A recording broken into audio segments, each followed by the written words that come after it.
Hey humans, this is Mozsta69 and welcome to the Mozsta's Lair Prey review. Prey was released by developer Arcane Studios in May 2017. Arcane, as we all know, is the developer that produced the Dishonored series, Bioshock 2, as well as a Call of Duty game, just to name a few. The development of Prey is a rocky road in itself. The original Prey game was developed by Human Head Studios and released in 2006, and this game was deemed a success. Prey 2 was announced that same year but got canned as there was disagreements as the IP was being transferred to Bethesda Softworks. Bethesda instead announced Prey 2 would be developed by Human Head Studios in 2011. And again, this didn't happen when finally Bethesda announced that Arcane Studios is now in control and they will be rebooting the whole series. So this Prey is not in any way related to that Prey, if that makes sense. Arcane Studios is renowned for making iconic game settings combined with deep RPG mechanics and multiple ways to tackle a situation, and Prey is no different. Talos 1, the space station on which this game occurs, will be an extremely memorable location once you're done with this game. You play as Morgan Yu, which can be male or female, and Morgan is a scientist invited up to Talos 1 by his brother Alex to carry out some experiments on an alien life form called Typhons.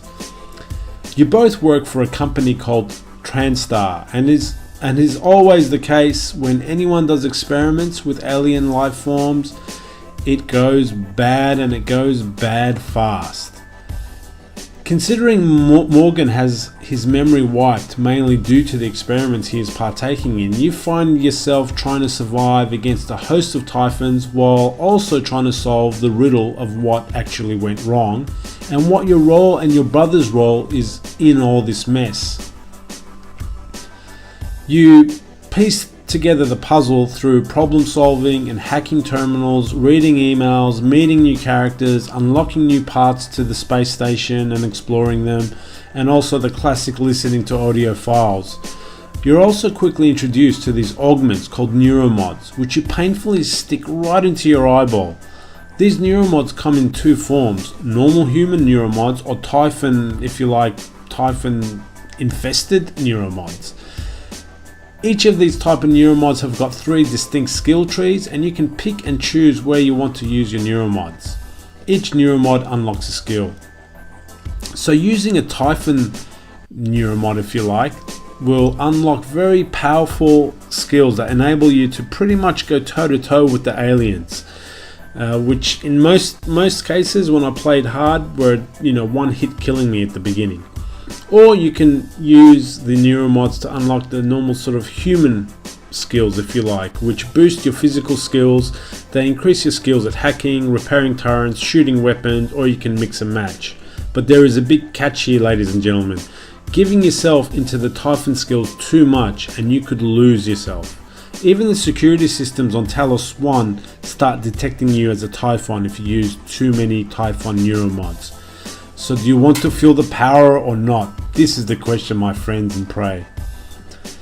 So really, leveling up is not about killing and experience points. It's about finding or crafting neuromods. It's also about scanning enemy aliens, which unlock particular skills. So you are spurred to explore and find the augments or keep finding material to produce more neuromods. This is how Morgan gets stronger and wiser, and boy do you need it. I played this game on the hard difficulty setting, and the early game felt almost Alien Isolation-ish, if that's a word. I couldn't easily defeat any of the Typhons. I found myself cowering under tables and hiding under chairs and making calculated movements to avoid these aliens. As I slowly unlocked skills, I feel I could stand chest to chest in some cases against these Typhons, but still, care and strategy is always needed in this game, making really for a satisfying combat/stealth system for you to play within. The real beauty of this game is the enormous amounts of options available to you in order to tackle a particular situation.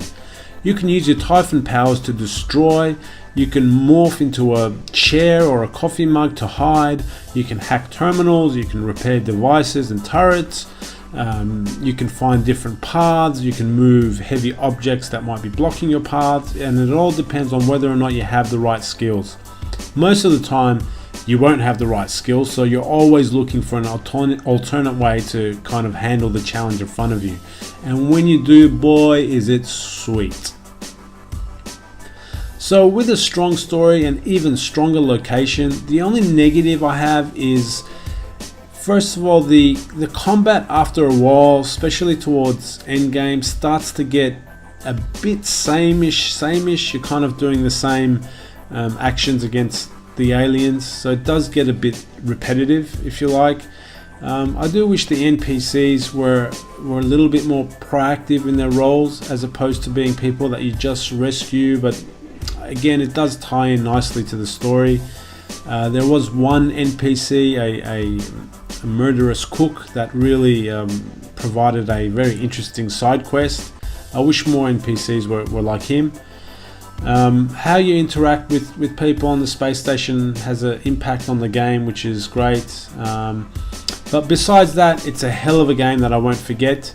It doesn't offer anything really new except for the location and the aliens. But I already miss not being on board Talos 1, and if ever there was such a beautiful, glamorous space station ever built, I would consider saying goodbye to Mother Earth, as long as there was no science section on this space station. So thanks for watching my video, humans. If I had to rate this game, I would definitely give it 4 human skulls out of 5. See you guys next time. Adios. Hydrogen loss reduced by 33%.